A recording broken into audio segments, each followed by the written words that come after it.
Welcome back to our channel. Tivees Media presents.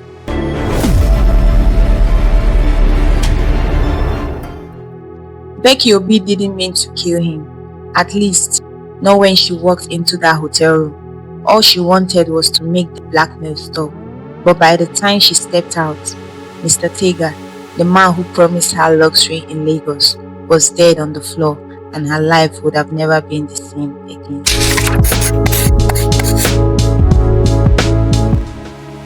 Mr. Tega came into Becky Obi's life on an ordinary Tuesday at a supermarket just off campus, paid for her groceries, smiled warmly, and offered her a ride. He was older, charming, and generous in a way most hot boys could never be. Within days, they were texting.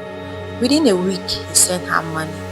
Within 2 weeks, he invited her to Lagos. She went.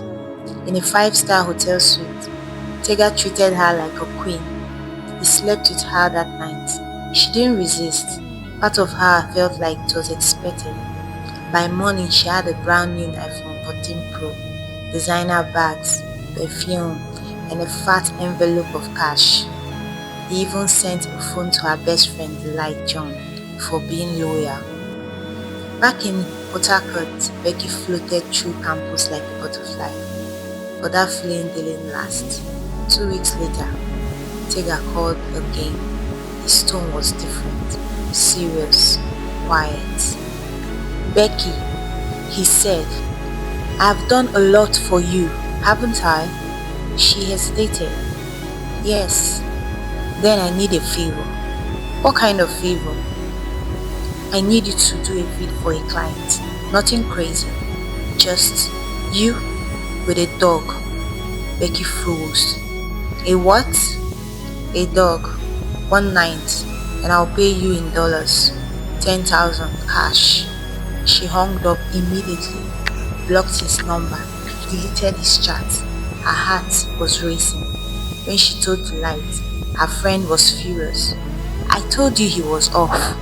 Something about him wasn't clean." Becky tried to forget about it until the message came.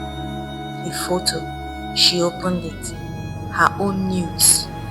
A voice note followed. It was Tega. "If you don't unblock me and call me back," this goes online. Twitter, TikTok, Facebook, everywhere. Becky broke down in Delight's arm. She never felt so small, so trapped. But Delight didn't panic. She made a plan. They borrowed a hotel room in town using Delight's cousin's name. Becky unblocked Tega and called him. "I am sorry, I panicked. Can we meet and talk in person? Please, I will do anything, just don't destroy me." Tega bought it. He arrived in Port Harcourt 2 days later, clean-shaven, confident, smiling like always. The girls were ready. Becky met him in the hotel suite. Delight hid in the wardrobe, phone ready to record everything. There were 2 drinks on the table. Tega's was laced with sleeping pills. But something went wrong. Tega took a sip, but before the drug kicked in, he grew suspicious. "You're sweating. Why are you sweating, Becky?" She stammered. He stood up, grabbed her wrist. "What is this?" He looked around the room. That's when Delight stepped out. "Let her go, Tega." He lunged. A struggle followed. The glass fell. Becky screamed. Delight grabbed the lamp, and then Becky picked up the fruit knife from the tray. 1, 2, 3. She didn't stop until Tega lay still. His phone was unlocked. They deleted everything. Photos, videos, messages. They washed their hands, wiped everything down. Then they ran. By dawn, the headlines were everywhere. Businessman found dead in Port Harcourt hotel room. Suspected robbery gone wrong. Detective Inspector Fubara stood over the body in the crime scene. The hotel suite had been cleaned, but it was too clean. No fingerprints, no hair, no sign of forced entry. He muttered, "Sloppy, but not stupid." Hotel records showed the room had been booked under name Gloria John, a cousin, perhaps. The CCTV had been conveniently disabled during the time of the murder, but Fubara wasn't new to crime. Tega's iPhone was recovered, but it was empty, completely wiped, except what Becky didn't know was that Tega had enabled iCloud auto backup. The cybercrime unit pulled everything: chats with Becky, bank transfers, photos, voice notes, even audio clip accidentally recorded during the struggle. Becky's panic voice shouting, "Stop! Let me go!" followed by the sound of crashing glass and choking. Most damning of all was the message trail: money, sex, blackmail. Within days, the suspect list narrowed. The name Becky Obi appeared multiple times, and Delight John too.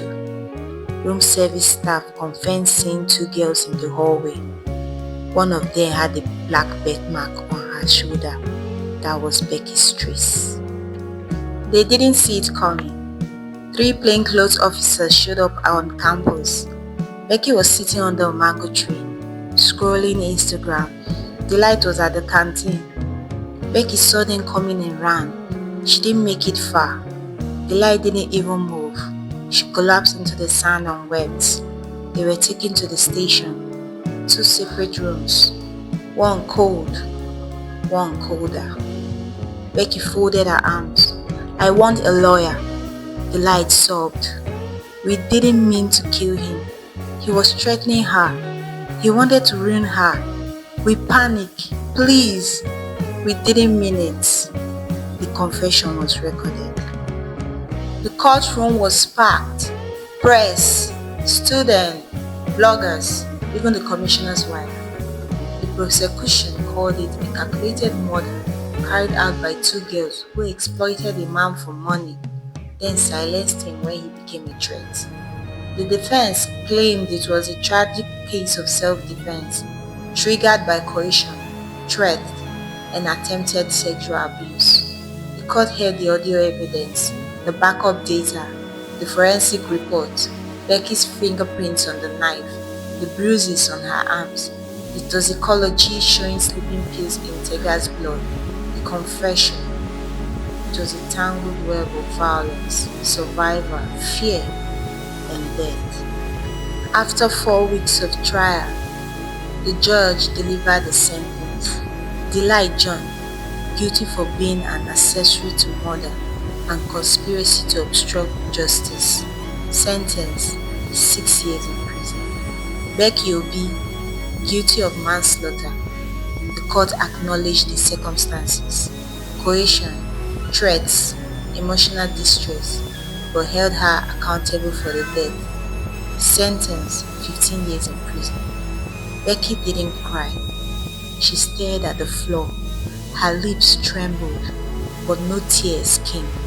Delight sobbed loudly as the prison warden led them out.